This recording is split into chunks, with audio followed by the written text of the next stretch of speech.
Good evening, everyone, and welcome to Truth and Reconciliation Work Dialogues 2026. I'm your host, Nilima Bhatt. I would like to open with two quotes that give the purpose of our annual program.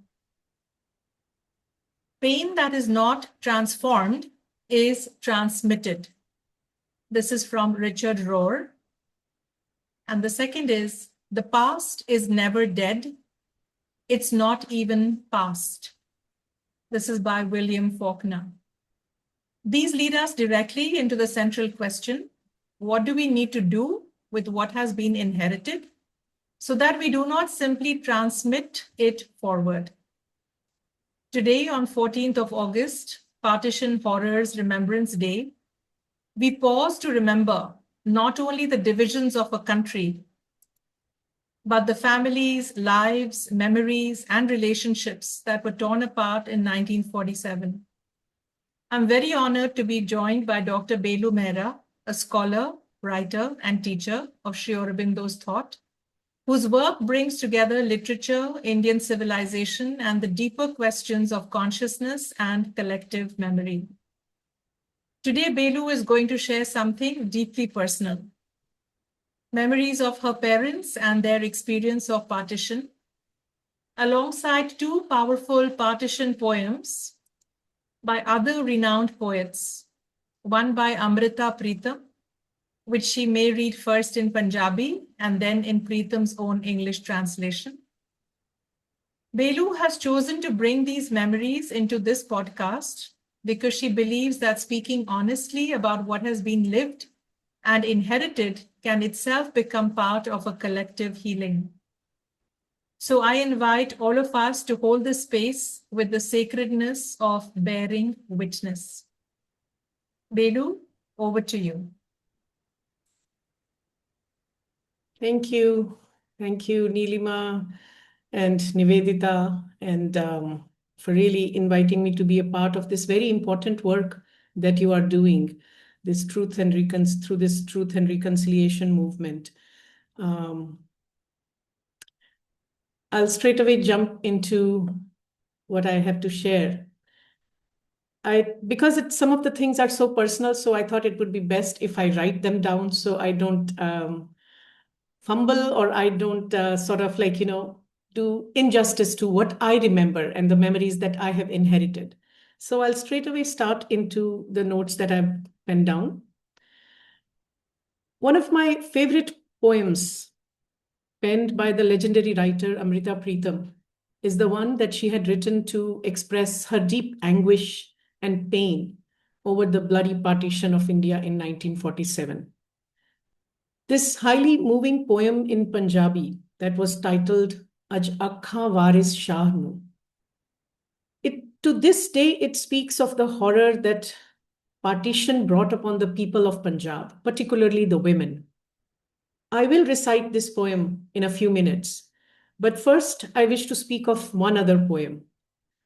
This is quite a different kind of a poem. It, in a way, tells a different story, as if sort of like a behind-the-scene action, which resulted in this horrible pain for millions of innocents who lost their lives, loves, homes, and all human dignity. The poem is titled simply Partition. Unbiased at least he was when he arrived on his mission. Having never set eyes on the land, he was called to partition. Between two peoples fanatically at odds, with their different diets and incompatible gods. Time they had briefed him in London is short. It's too late for mutual reconciliation or rational debate. The only solution now lies in separation. The Viceroy thinks, as you will see from his letter, that the less you are seen in his company, the better. So we have arranged to provide you with other accommodation. We can give you 4 judges, 2 Muslim and 2 Hindu, to consult with, but the final decision must rest with you. Shut up in a lonely mansion with police night and day, patrolling the gardens to keep the assassins away, he got down to work to the task of settling the fate of millions. The maps at his disposal were out of date, and the census returns almost certainly incorrect. But there was no time to check, no time to inspect. Contested areas. The weather was frightfully hot, and a bout of dysentery kept him constantly on the trot. But in 7 weeks it was done. The frontiers decided, a continent for better or worse divided. The next day he sailed for England, where he could quickly forget the case, as a good lawyer must. Return he would not, afraid, as he told his club, that he might get shot. This poem, Partition, was penned in 1966 by a British-American poet named W.H. Auden, who is noted for his poetry which engaged with politics, religion, morals, love. So he speaks of the task of settling the fate of millions, which was assigned to a lawyer named Cyril Radcliffe, who did this in 7 weeks. But the drawing of a line on a map, which was also out of date, the memories, the impact of that would last for decades and decades and decades. Some historians say it was not even 7 weeks. The line drawing, the whole exercise happened in 5 weeks, regardless, 5 or 7. The pain is very real for decades to come.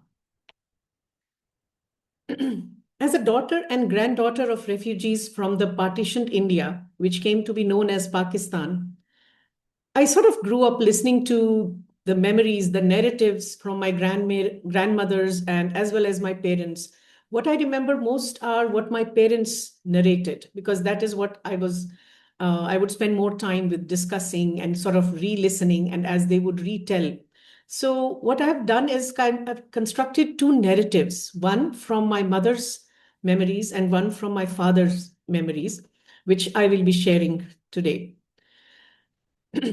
What I remembered most from these stories was that every time that I would sit down with them and they would narrate the stories, some of the things would be different, because a lot of these things are reconstructed. These are fragmented, incomplete memories. And at the time of partition, my mother was 7 years old and my father was 13. But certain things got really hooked in their minds, and that's why they would repeat them often. So, but as I would listen to and re-listen to them as they would tell and retell, certain images would come up for me. The images that, for example, of my mother, where she would play gitte with her younger sister in the courtyard, and of this nicely scrubbed black writing slate that she would carry to her school. Of my grandmother, my nani, walking every morning on the same path to the mandir and then to Gurudwara, a habit that she maintained even in Delhi for many years when she lived with us. Of that old Haveli and that dark basement in that old Haveli where my nani, my grandmother, maternal grandmother, grew up in, and her stories of stealing cashews and pistachios from the gunny bags in which my great-grandfather would store them in the dark basement. Listening to these stories would also bring up different images for me, different feelings in me, feelings of loss and displacement, and also of wonder if my parents ever had this longing or yearning to visit the places, the homes where they grew up in, even though they were still very young at that time. But the way they would speak of the house, especially my father, the house in which he learned how to play gilli danda, which was something very dear to him. So these feelings and images, I wanted to ask them more, but I often could not, because these are not easy memories to bring to the forefront. As I said, these are not even complete memories.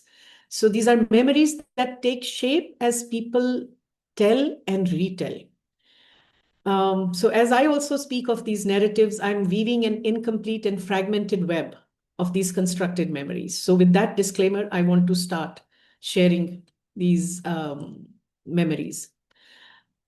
I want to start with some recollections from my mother as she remembered them and narrated to me. And I once had a chance to actually record a conversation with her. So, what you will hear next is a narration transcribed from that recording. And it made sense that I read it in her voice because it's a direct transcription. So, it's in her voice, narrated in her voice. She starts. I was not even 8. It was just few days before August 15th. I cannot remember the date. Bauji, that's the Punjabi word for father. Bauji told us to pack our things. I remember we had these 4 big trunks. We packed our clothes and some utensils. Chaiji, that's the Punjabi word for mother.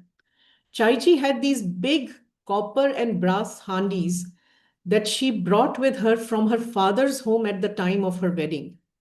She did not want to leave those behind in case they got stolen while we were gone. But what to do?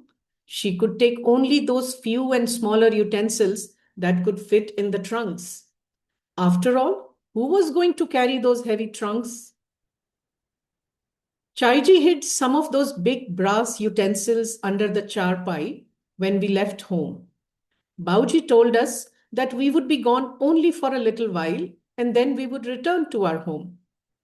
I think he did not want us to worry that we would have no home where we were going. I remember Chaiji tying this piece of cloth around her waist. She had hidden some cash and her jewelry in the layers of that cloth. She also convinced Bauji that they must carry her sewing machine. It was also something that she had brought from her parents' home. When we started living in Jalandhar in India, she actually sewed garments on that machine for about 2 years for many people living in our mohalla. The money she got from that really helped. But she also felt bad that she did not have much education. Otherwise, she could have also done some other work. She always used to tell us sisters that we should at least have a BA and, if possible, also some vocational training. I remember her strongly arguing with Bauji when he did not want me to go and live in the hostel for my teacher training course. But I am getting ahead of the story. Back to that day. I remember this feeling of excitement that we were going on this journey. Chaiji had told me that it would be a long journey. I wore my new salwar kameez. My father's sister and her family also came with us in the same bus. There were 7 or 8 buses that left at the same time. I slept for most of the journey. One time I thought I heard these strange loud noises. Ho ho, ho, dham, dham, dham, loud banging on the outside of the bus. Darwaza kholo, sab bahar niklo. Open the door, come out all of you. Angry noises. I was hardly awake. I remember Chaiji's face. She looked very scared. She and other women were shouting, shouting in fear. Too much noise in the bus. Too much noise outside the bus. Noise of fear. Noise of fury. I wanted to sleep. The mobs did not do anything, or maybe they could not. The bus drivers and the passengers were shouting at the mobs. It was just too noisy. I was very frightened. I started to cry real loudly. There were many children in the bus. Some were still sleeping, but many were crying. I still remember all the noise and shouting. It was so scary. I don't want to remember all that now. The bus left us at some place, maybe near the border, but we still had to walk for a very long time. I think maybe we walked for about 2 hours. There were all these kafile along the road, people carrying heavy luggage. But we also saw so many pieces of luggage just abandoned on the roadside, things being burned, things that people could not carry on their shoulders or heads, things that could not be easily dragged. We also saw some people sitting on the side of the roads, some just lying there, don't know if they were dead. We heard stories later that so many women killed themselves by jumping into the wells. They did not want to be captured. We had to cross some sort of canal or something to reach the Indian side. There were men there who were giving directions on how to get to the camp, where to register names, etc. We lived in this camp for about a month, maybe more. I don't remember. There were all these kids running around all over the place, women cooking outside the tents, men just standing, talking, or walking around. It seemed like a picnic, but it was not. Even I knew that. There was a strange quietness there, even when people cried. Bauji went somewhere on most days. Sometimes he would go with other men from the camp. One day he came back and told us that he had found a house. We carried our luggage and went with him. But when we reached there, we saw that some other people had already moved their things. In those days, people were just occupying the houses that were abandoned. No claims or registry. All that happened much later.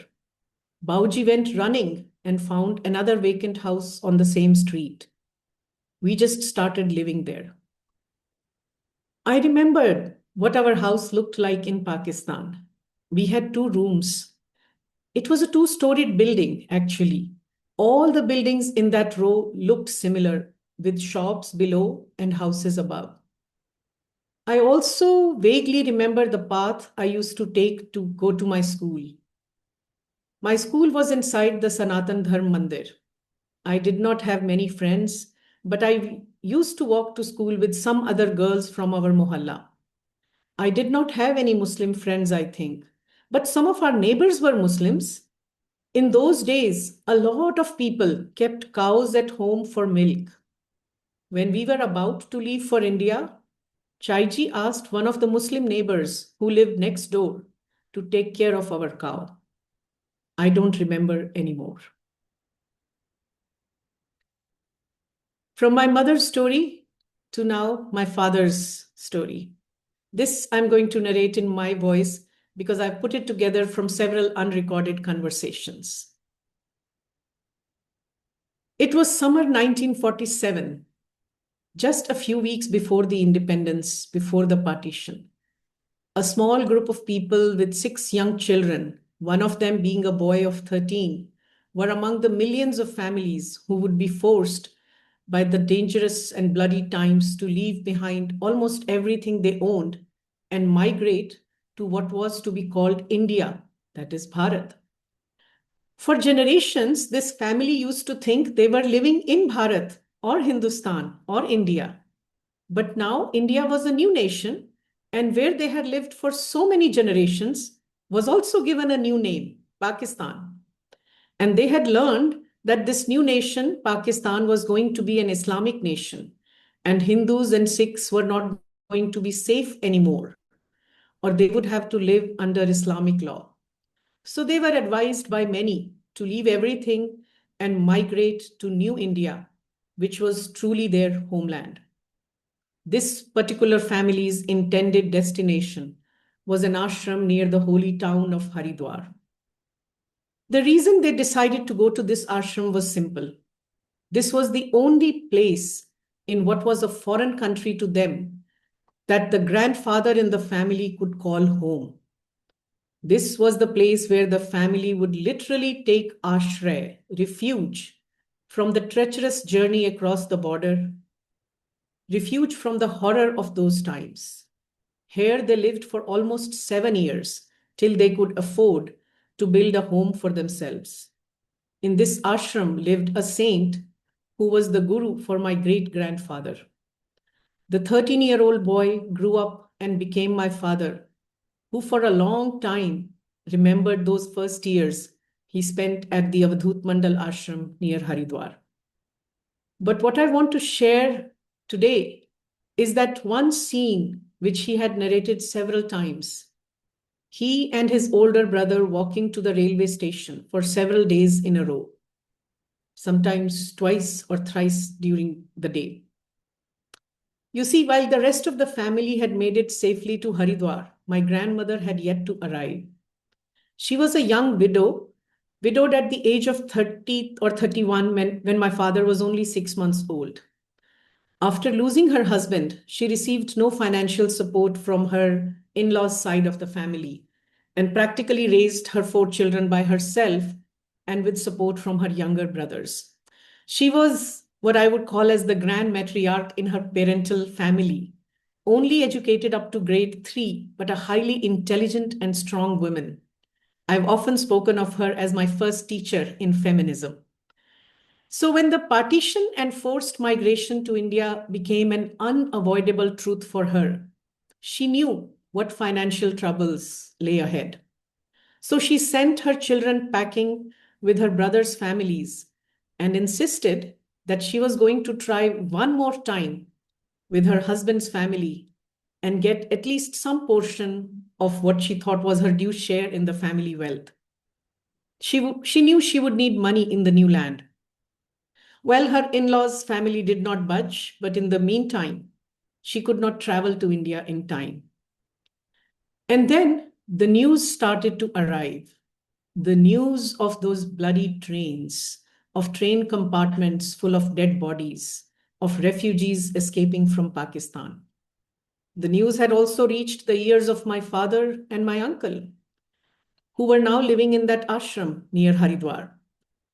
And they just ran to the railway station where they had landed a few weeks back. They did this for days in a row. Every day they would wait there, hoping their mother would come down from the train. And silently in their hearts, they prayed that they would not see the most horrid sight of their mother's dead body in a train.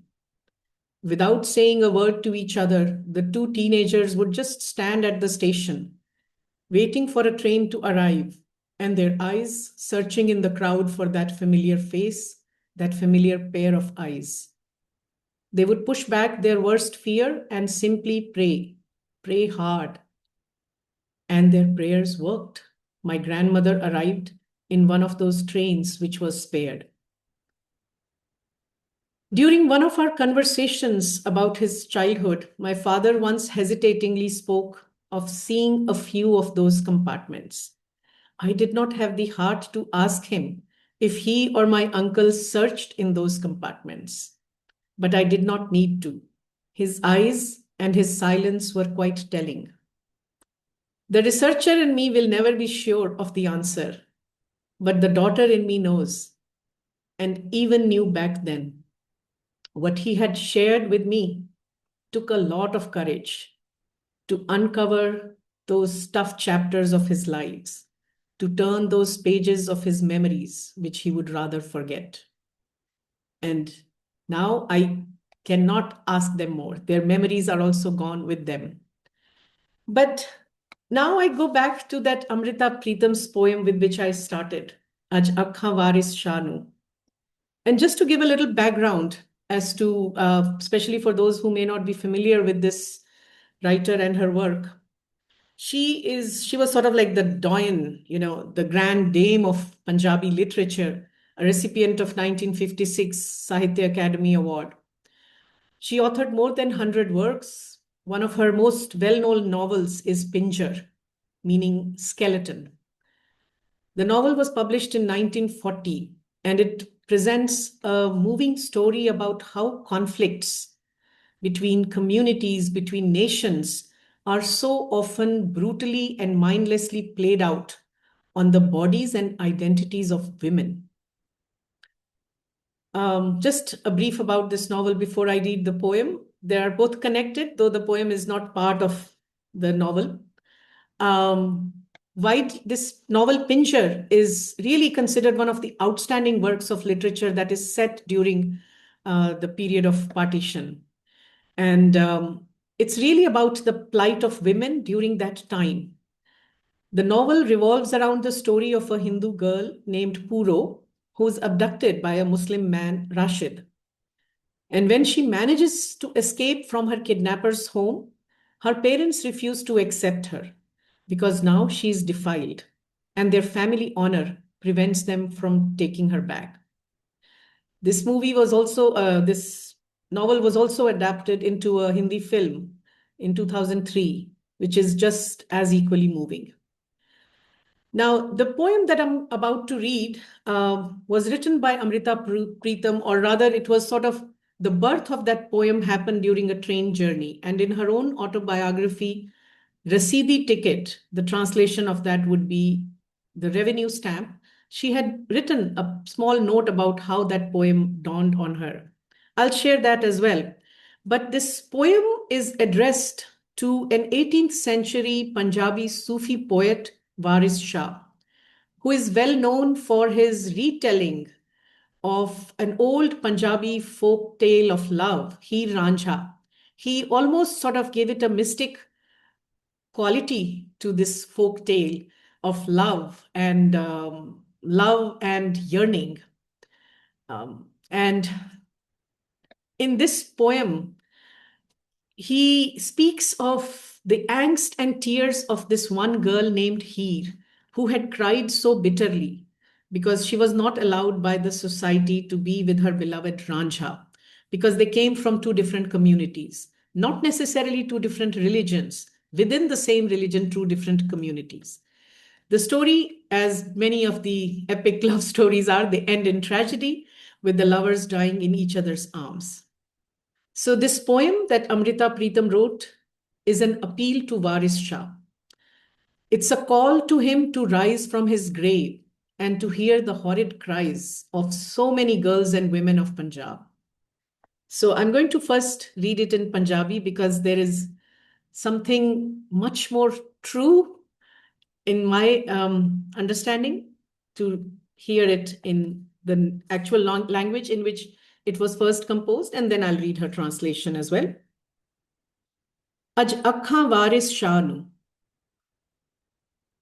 ਅੱਜ ਅੱਖਾਂ ਵਾਰਿਸ ਸ਼ਾਹ ਨੂੰ ਕਿਤੋਂ ਕਬਰਾਂ ਵਿੱਚੋਂ ਬੋਲ ਤੇ ਅੱਜ ਕਿਤਾਬੇ ਇਸ਼ਕ ਦਾ ਕੋਈ ਅਗਲਾ ਵਰਕਾ ਫੋਲ ਇੱਕ ਰੋਈ ਸੀ ਤੀ ਪੰਜਾਬ ਦੀ ਤੂੰ ਲਿਖ ਲਿਖ ਮਾਰੇ ਵੈਣ ਅੱਜ ਲੱਖਾਂ ਧੀਆਂ ਰੋਂਦੀਆਂ ਤੈਨੂੰ ਵਾਰਿਸ ਸ਼ਾਹ ਨੂੰ ਕਹਿਣ ਉੱਠ ਦਰਦ ਮਦਾ ਦੀਆਂ ਦਰਦੀਆਂ ਉੱਠ ਤੱਕ ਆਪਣਾ ਪੰਜਾਬ ਅੱਜ ਬੇਲੇ ਲਾਸ਼ਾਂ ਵਿਛੀਆਂ ਤੇ ਲਹੂ ਦੀ ਭਰੀ ਚਨਾਬ ਕਿਸੇ ਨੇ ਪੰਜਾ ਪਾਣੀਆਂ ਵਿੱਚ ਦਿੱਤੀ ਜ਼ਹਿਰ ਰਲਾ ਤੇ ਉਨ੍ਹਾਂ ਪਾਣੀਆਂ ਧਰਤ ਨੂੰ ਦਿੱਤਾ ਪਾਣੀ ਲਾ ਇਸ ਜ਼ਰਖੇਜ਼ ਜ਼ਮੀਨ ਦੇ ਲੂ ਲੂ ਫੁੱਟਿਆ ਜ਼ਹਿਰ ਗਿੱਠ ਗਿੱਠ ਚੜੀਆਂ ਲਾਲੀਆਂ ਫੁੱਟ ਫੁੱਟ ਚੜੀਆ ਕਹਿਰ ਵੇ ਵਲੀਸੀ ਵਾਪ ਹੈ ਵਨ ਵਨ ਵੱਗੀ ਜਾ ਉਹਨੇ ਹਰ ਇੱਕ ਵਾਂਸ ਦੀ ਵੰਜਲੀ ਦਿੱਤੀ ਨਾਗ ਬਣਾ ਪਹਿਲਾ ਡੰਗ ਮਦਾਰੀਆਂ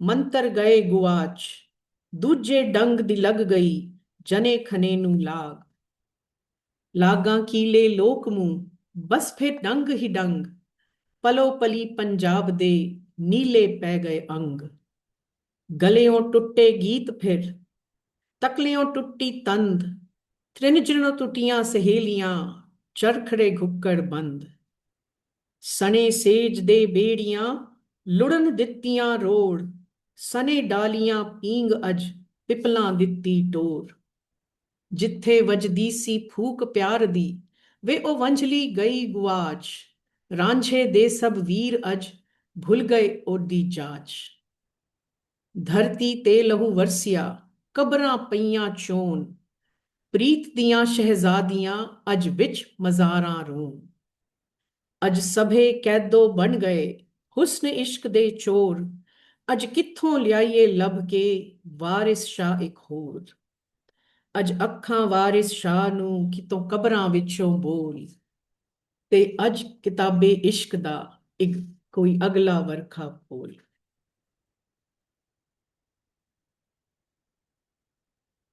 This poem has been translated into English by many famous writers as well, but I thought as a homage to Amrita Preetham on this Partition Remembrance Day, I would read her own translation.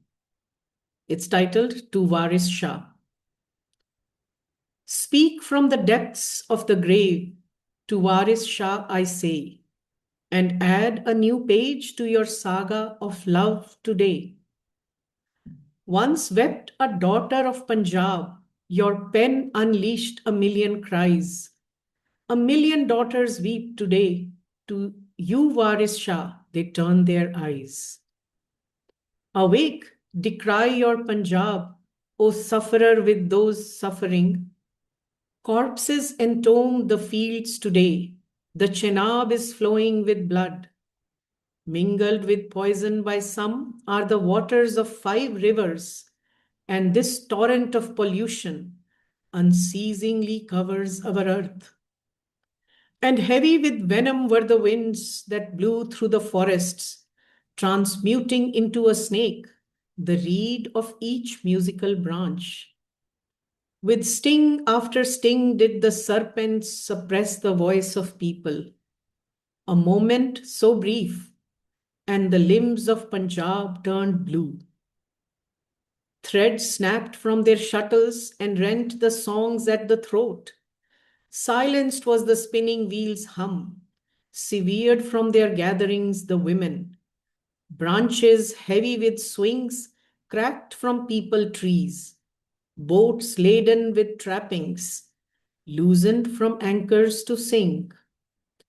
Despoilers of beauty and love, each man now turned a Kedu. Where can we speak for another like Waris Shah today? Only you can speak from the grave. To Waris Shah I say, add another page to your epic of love today. Why does this poem move so many of us so much? In fact, this morning as I was reading it, I almost lost it for a few minutes. Partly because she lived through the horrors of partition herself. And it comes from that space of personal pain. As I mentioned in her autobiographical book, The Revenue Stamp, Rasidi Ticket, she had written how this poem, the inspiration for this poem. I'm just going to read 2 small paragraphs from that book, The Revenue Stamp. She wrote, uprooted from Lahore, I had rehabilitated myself at Dehradun for some time. I went to Delhi looking for work and a place to live. On my return journey in the train, I felt the wind was piercing the dark night and wailing at the sorrows the partition had brought. I had come away from Lahore with just one red shawl, and I had torn it into 2 to cover both my babies. Everything had been torn apart. The words of Waris Shah about how the dead and parted would meet echoed in my mind, and my poem took shape. The most gruesome accounts of marauding invaders in all mythologies and chronicles put together will not, I believe, compare with the blood-curdling horrors of this historic year. Tale after tale, each more hair-raising than the last, would take a lifetime to retell. This is her experience, which she expresses not just in this poem, but also in that novel, Pinjar.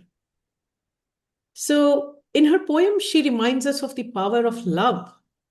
But are we listening? The horrors of partition are not over.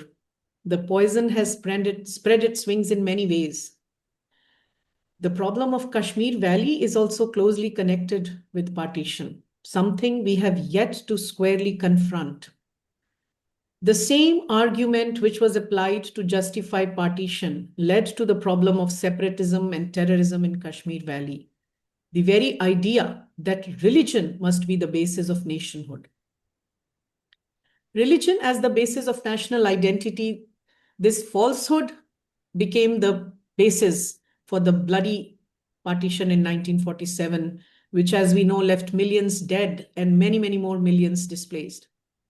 As a nation and society, India has yet to honestly deal with the psychological and sociological trauma of this horror. Failure to do so has led to serious schisms between Hindus and Muslims. because the whole basis for partition was the demand of a separate nation for Muslims by some influential Muslim leaders of the time.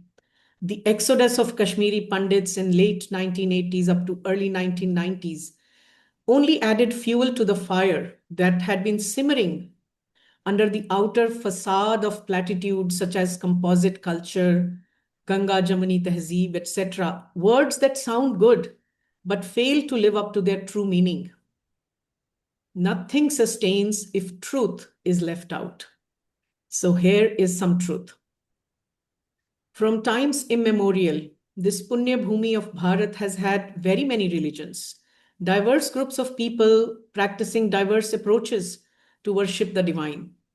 When Buddhism sprung forth from within the folds of Sanatan tradition, India was not divided on the basis of Buddhism and Hinduism.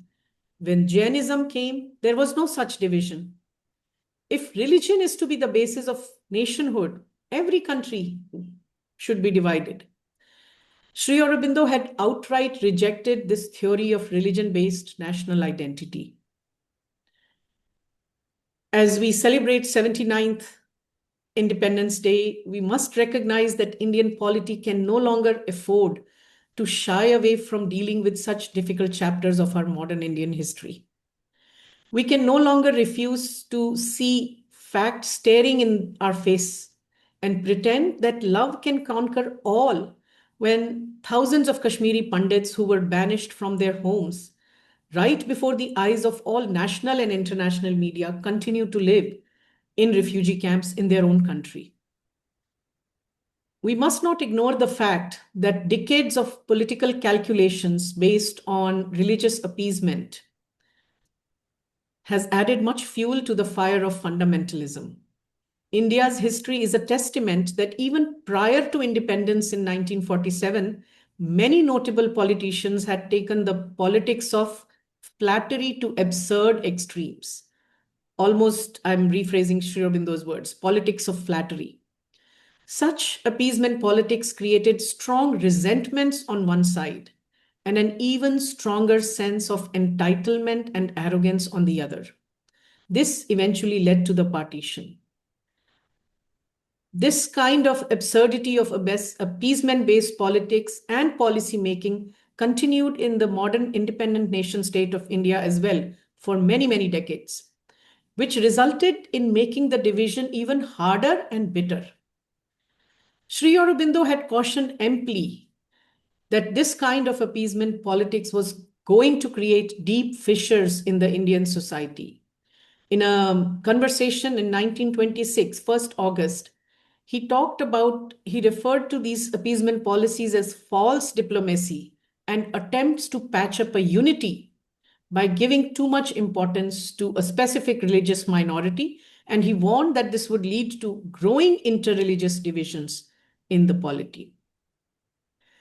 According to him, true Hindu-Muslim unity cannot be affected in through such political adjustments or appeasement or flattery. It has to be sought deeper in the heart and mind through better mutual knowledge, intellectual sympathy, and the unfaltering love. This is his exact word, unfaltering love of the patriot for all children of the motherland. These words are important. Love of the patriot for all children of the motherland.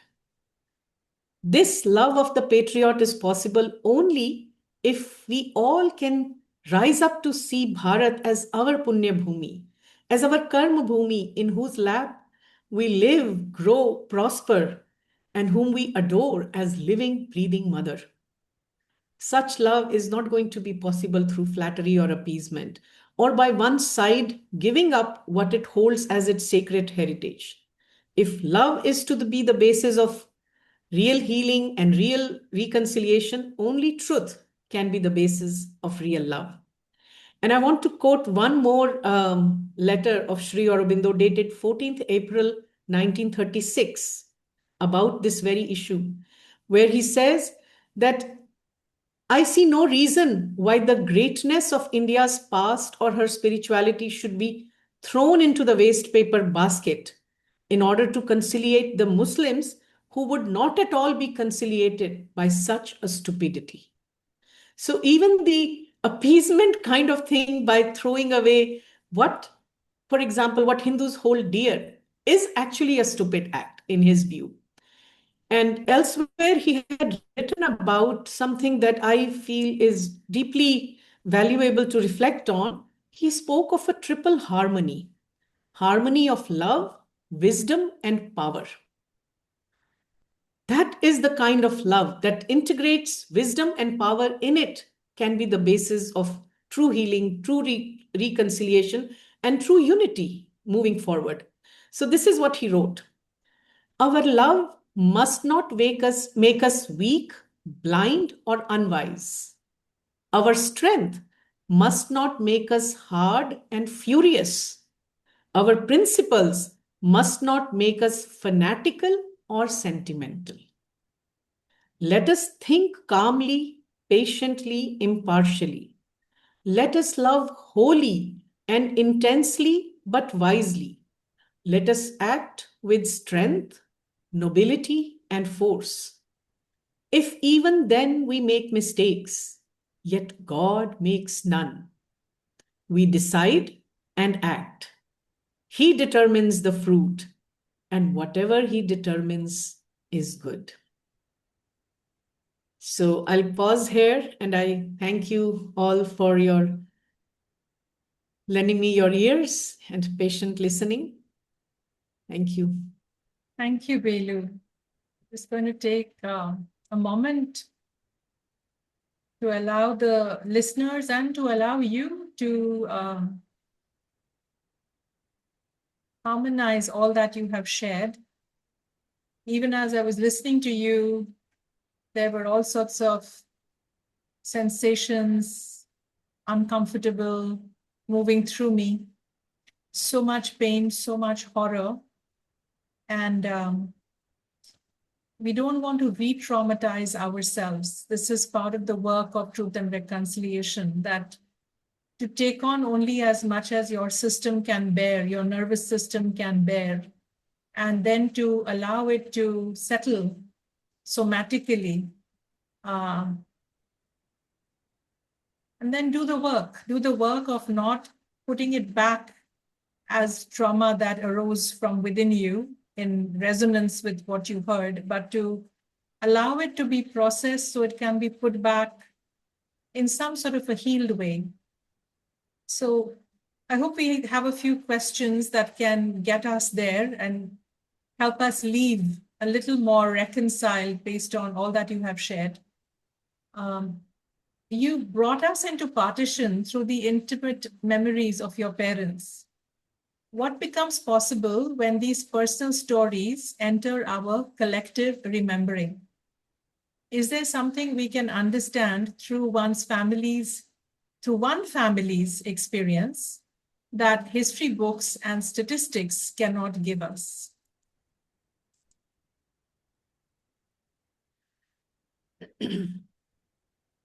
Yeah, you want me to address, or is this just a general question? No, it's a question. I have about 4 questions for you, and then we'll open it to the audience. This was the first. Okay, all right. Yes, so as I said, I had been interested in reading some of the literature around partition. I had read A Train to Pakistan, Khushwant Singh, and I had also read a little bit of Urvashi Butalia's work when I lived in Delhi during my college, or actually my master. I think I was doing my master's when her work came out. But Urvashi Butalia's work was important because she had gathered stories from various people that she'd interviewed. And these are some of the stories of my parents, memories of my parents. When I was very young, it was more like a story. But then as I learned more about, and I watched few films around, like Tamas, Bhishma Sahni's novel, and a TV series that was made on that Tamas. Pinjar came much later, of course. I'd begun to see that I come from this history. So then it becomes very real. And then I started asking questions to my mother and my father. And I believe the statistics and the books they can do so much, and yet there is something very personal when you share such personal stories or when you hear such personal stories. But what I was also very, for the lack of a better word, impressed, as my parents would narrate and recall these things, were that yes, there was pain, there was a sense of loss, displacement, but there was also a very strong sense of moving forward, healing, because maybe they did not have time, or they could not afford to live with that trauma or process that trauma too much. There was too much to be done, to stand on their own feet, to manage, to figure out how things will happen. Um, so they had spent most of their energy growing up making their present better rather than reliving the past. And much later, as I came more to understand the religio-spiritual culture of Sanatan Dharma, in not just in a academic sense, but in a deeper lived sense. And when I started reading more of Sri Aurobindo's works, a lot of these things made more sense to me. That why the focus on present, the healing, in whatever way they did at that time, whatever was available to them, that there is so much to be learned from that as well. So there is pain that carries over to the next generation. And yet there is also this lesson of strength and moving forward and not having any sense of bitterness in the heart. And maybe it was because they were also very grounded in their own religious spiritual practices, particularly my mother and my grandmothers, both my grandmothers as well. So they got a lot of sustenance from that. And the idea that whatever happened has happened, and now it's time to move forward. So these kinds of things we can only learn when, in this intimate kind of a experience. These things often may or may not come through books, certainly not through statistics. So I'll just leave it there. That's very well put. Coming to poetry, so you've chosen two very different voices to accompany these memories. What can poetry reveal or evoke about partition that historical language cannot? And why do you think poetry has such a powerful capacity to hold grief, memory, longing, and perhaps even reconciliation? Yes. Before I get to this part about pain, grief, and how poetry can express that, I also want to add one thing. The first poem that I read by Auden, it also expresses ignorance. For example, one of the lines in that poem, it says, um, the land he was called to partition between two peoples fanatically at odds with their different diets and incompatible gods. This is Auden's own Abrahamic Semitic understanding of how gods can be incompatible. And coming from an Indic approach, we would not see it like that. So, poetry in very few words, with their different diets and incompatible gods, also expresses the cross-cultural ignorance that has led to so much of misunderstanding and miscommunication in the world today. So that's one thing that I also wanted to say. Otherwise, somebody would have had to write 2-3 paragraphs to express this kind of ignorance. But I'll take this moment to speak more about Amrita Pritam's poem, because this truly is about an expression of a very deep grief, and yet grief that can be overcome again only by love. Why as she wrote in her autobiography, that since she was always of a literary temperament, so she would have probably spent a lot of time reflecting on Heer Ranjha story, the epic that Waris Shah had composed, and the mystic touch through which he had added to this folk tale from Punjab. The idea of how Ranjha, the character of Ranjha, goes to find himself. He actually meets Gorakhnath and he becomes a yogi. and then he comes back and searches for heat. So it's like the yogi's quest for the beloved. All that was probably so strong in her own consciousness as a person who had experienced and gone through the pain, that even though her heart cried for the women, she knew that only love can be the basis, or love can be the way to overcome this healing, overcome this pain. And the other thing that I also find very interesting, well, there are two more things why I chose this poem also. Um, the story of Heer Ranjha is based in Jhang, and that's where my mother had migrated, Jhang Migyana. These were the twin towns in Faisalabad district. And my father's home was in Lailpur, about 80 kilometers from there, in the same district. So there was that connection as well as to why I picked this particular poem. This, by the way, was also adapted in that film adaptation of the novel Pinjar. It was there as a song as well, very movingly sung. I forget who was the singer of that particular song in the film. But also, there is another thing about how um, Waris Shah, I mean, the voices of these women who are going through this pain. I mean, the imagery, if you know Punjabi or Hindi a little bit, you can get, there's one imagery of each of the bamboo shoots growing in a forest, which could have been used to make flute, from which the voice of love, the call of love would have come. A serpent has been added to the, serpents are there near bamboo trees. A serpent has gone into the hollow bamboo shoot. And every time you pick up the bamboo to use it as a flute, the serpent bites you, and the poison comes over, and that poison goes into the 5 rivers of Punjab. So the imagery through which all that comes is so powerful. So that's why I really wanted to read it in Punjabi also. Some of that, or actually a lot of that imagery, is lost in the translation.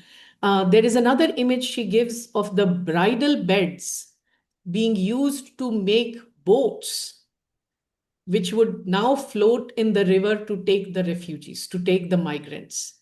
So, the girls who were gathering together on swings in the park, the swings have broken. How they would be doing spinning on their, spinning wheel and chatting up, and all that has stopped. So the imagery that only a poet can bring is not possible through prose.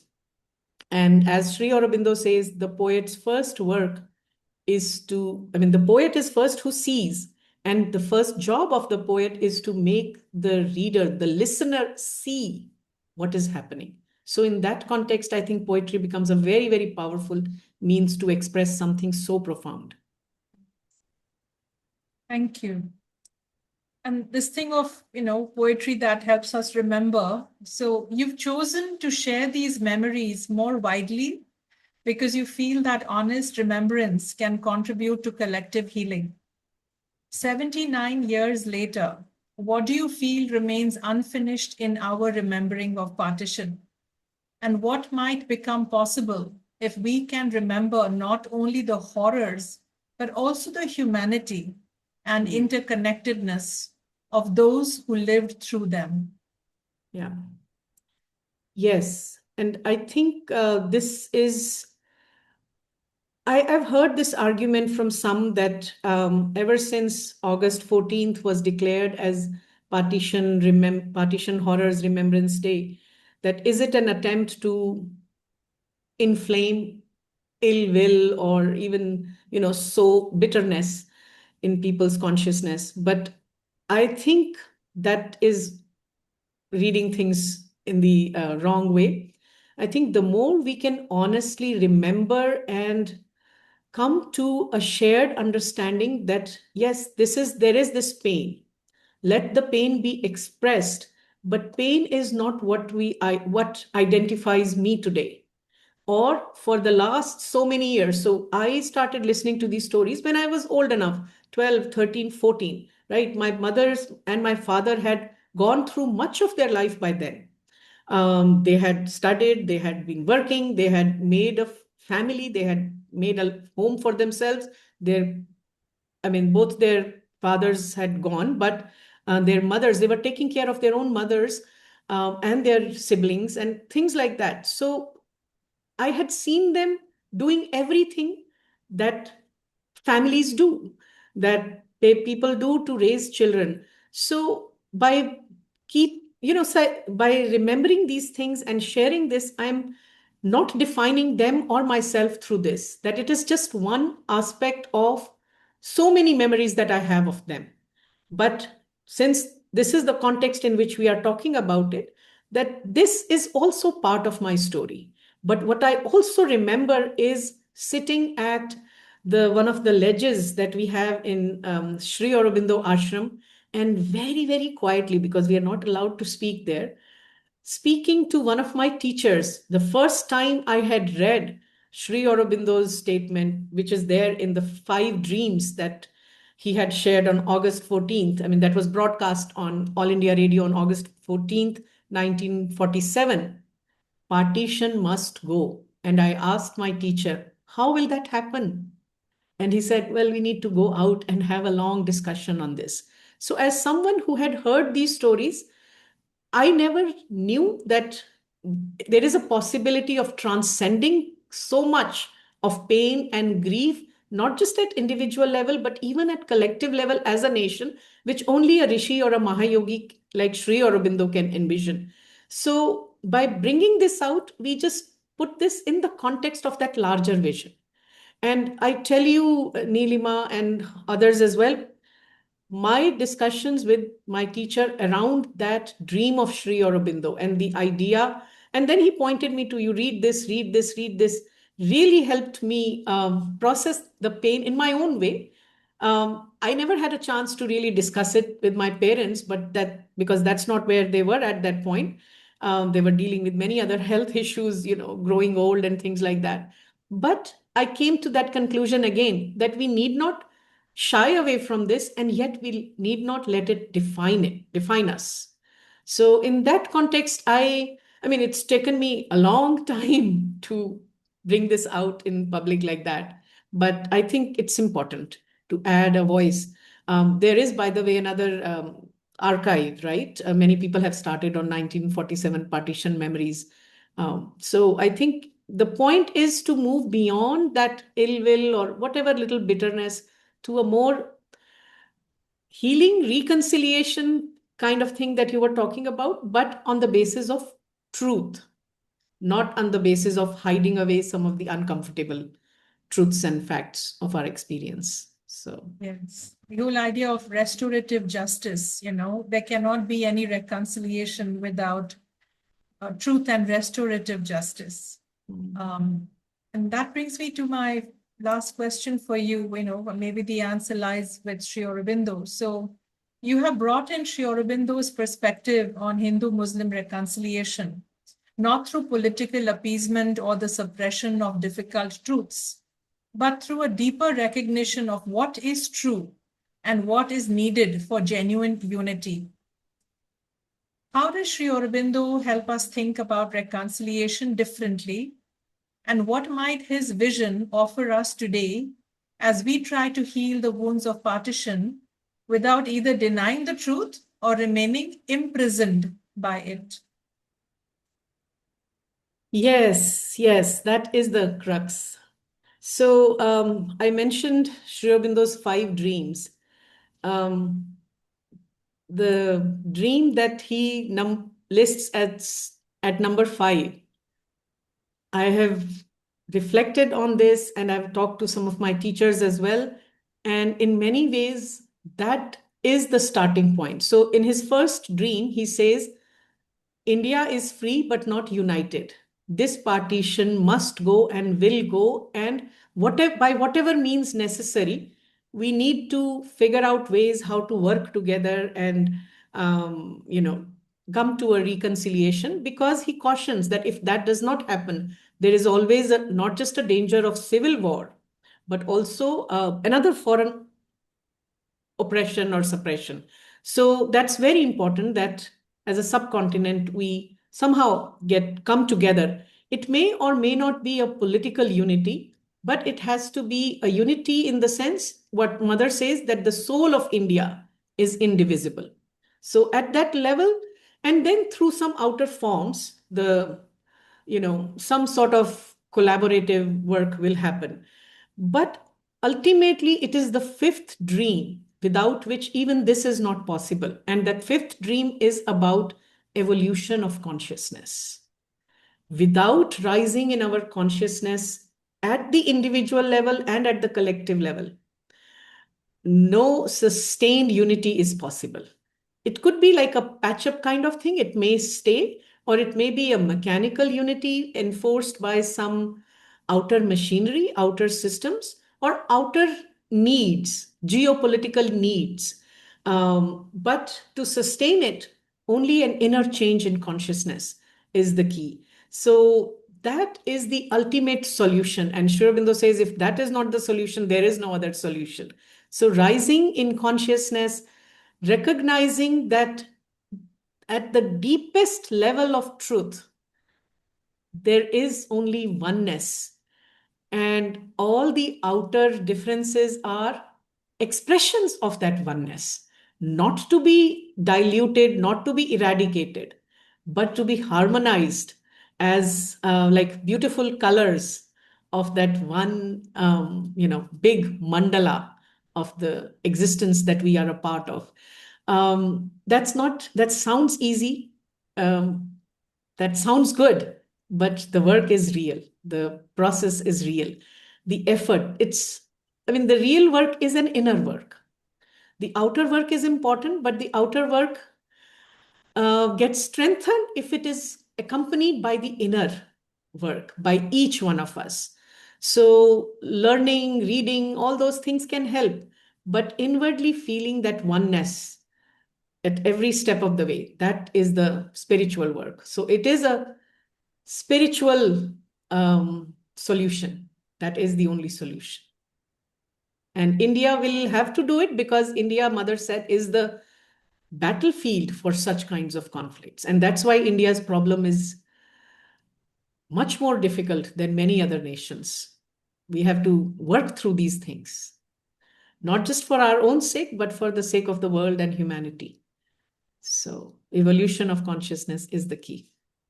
Yeah. Sounds like such a almost, what's the word I'm looking for? I don't want to use a hopeless word, but if you look at the world around us today, it is just the very opposite of people making attempts at unity. It's as if every single person is holding their different way of looking at something. And it's almost as if there are as many truths as there are people, and each one holding on to their truth as the truth, The world has become so multipolar to the point of every individual not being able to harmonize with another individual. So where are we talking about partitioned nations?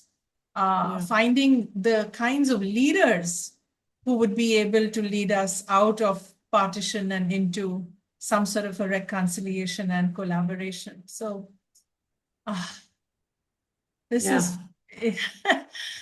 we are in 2026 and it feels like the very opposite actually. So this is where, since we do study Sri Aurobindo and we know that they have left such messages of hope and their vision has seen victory over these adverse forces within and outside of ourselves, right? And they leave that behind and saying, just endure and keep the faith, do your part in raising your consciousness, right? Yes. And recognizing all the thing that you mentioned about the world today and all that, maybe this is a necessary cleansing that has to happen as the supramental force is really preparing the earth consciousness for a new age, without getting rid of this falsehood, or rather not getting rid, without transforming the falsehood.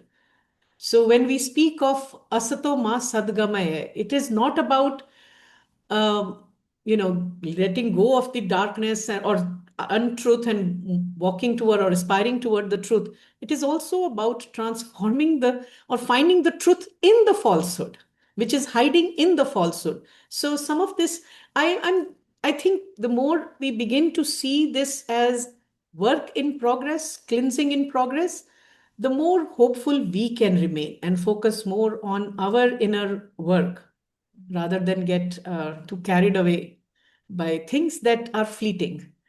Uh, so yes, their teaching is very, very optimistic and hopeful of a new united world. So I'm going to look at some of the comments and questions.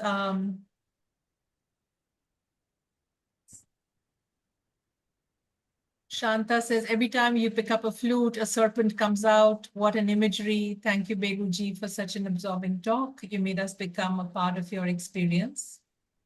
Sunil Kumar says, will truth be acceptable to a Semitic theocracy that obfuscates facts every day? yeah, that's the tough part. Yeah. And I think maybe some of that is already happening. I have come across many people who have walked away from that kind of rigid, bounded, dogmatic understanding of religion, Semitic or otherwise, and are exploring and going through the struggle of exploring something much more inclusive and broader and wider. So it has to be an individual journey first, but those individuals also have to come out and support others who are going through that process. So it cannot be just, it's not about reforming a certain Semitic religion because it has to come from within. No, no religion has evolved by an outsider thing. It has to had to happen from within. So we can only hope that that will happen. I'm going to request Poonam to please type her question because we are not taking live questions, just typed questions because it's a podcast.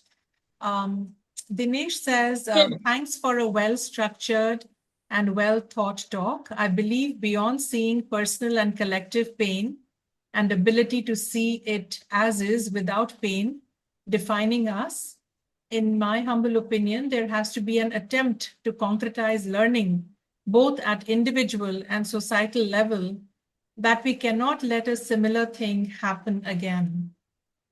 Absolutely, absolutely. Yes, that's why, in fact, I was telling Nilima just before everyone was there that as I was putting all this together, there are so many other thoughts, other strands of thought that I felt I could go on, and maybe I will continue to write because Sri Aurobindo had said this very clearly in 1950 about how Kashmir issue is a continuation of this. And the teacher with whom I studied Sri Aurobindo's social political thought, we had some discussions around that there is a connection between the two because the basis is the same, the underlying falsehood is the same. So yes, we can, that's why I don't know if many people here know this, but when article 370 was abrogated in the ashram, the mother's flag, which is symbolic of united India, the India that is one in the soul, was flown. And that had happened in 1964 when Puducherry became an integral part of the Indian Union. And mother had said at that time that any time a piece of India comes back to the mother body, this flag should be unfurled. So the very fact that this was acknowledged in the ashram in 2019, that yes, there has been like a concrete step taken to make India an integral part of the union of the new nation state of India. This was acknowledged. So yes, we cannot let that happen again. Absolutely. So yes. Thank you. I have some more comments here. Excellent work. This should be shared by many who couldn't join. So yes, the recordings will be available on YouTube, and everyone who signed up for today will receive the recording, and feel free to share it forward. Sunil has said that historical memory is unfortunately trivialized and relegated in our country that has suffered such tragedies. Would you like to speak to that? No, I think I mentioned that there is an archive now, which was started even before August 14th was announced as the Partition Horrors Remembrance Day. You can Google it up, Partition Archives. In fact, I think last year I saw one film also that has been released by Indira Gandhi National Center for the Arts, where they interviewed few people in Delhi and around of what their memories are. And it was done, I'm not sure if it is publicly available yet, but it was done for this, with this idea very much that Sunil ji you are talking about, of preserving the memories. And I remember there were one or two very influential families from Delhi who've done pretty well, like, coming with almost nothing and really making some good decisions. I mean, now they own restaurants and bookstores and they've done quite well, and they're contributing to the city in their own way. So yeah, that attempt is going on.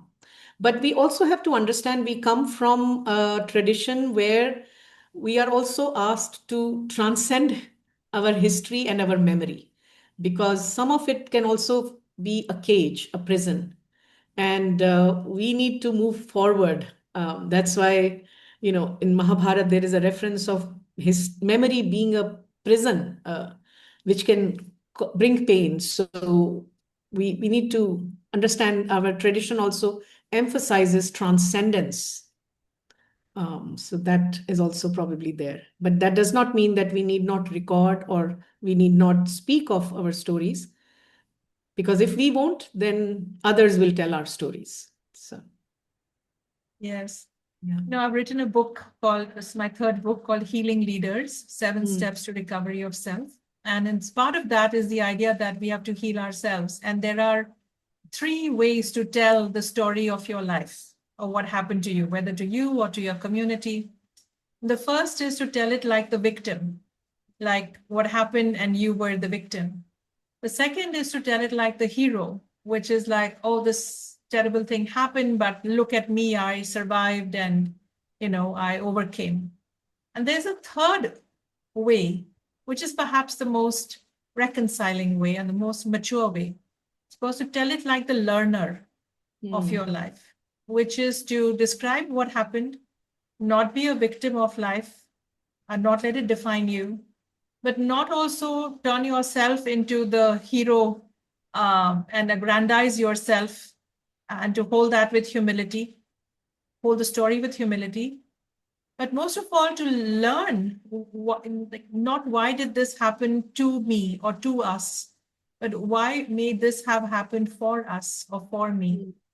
What is it that I can learn or we can learn that can make us more resilient, that can evolve us to the next level of consciousness? What growth can come out of this pain, right?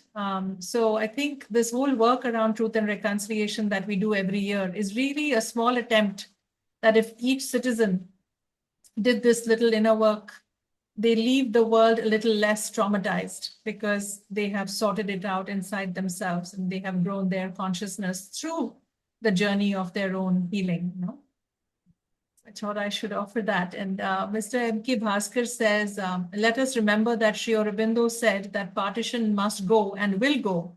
That is the key.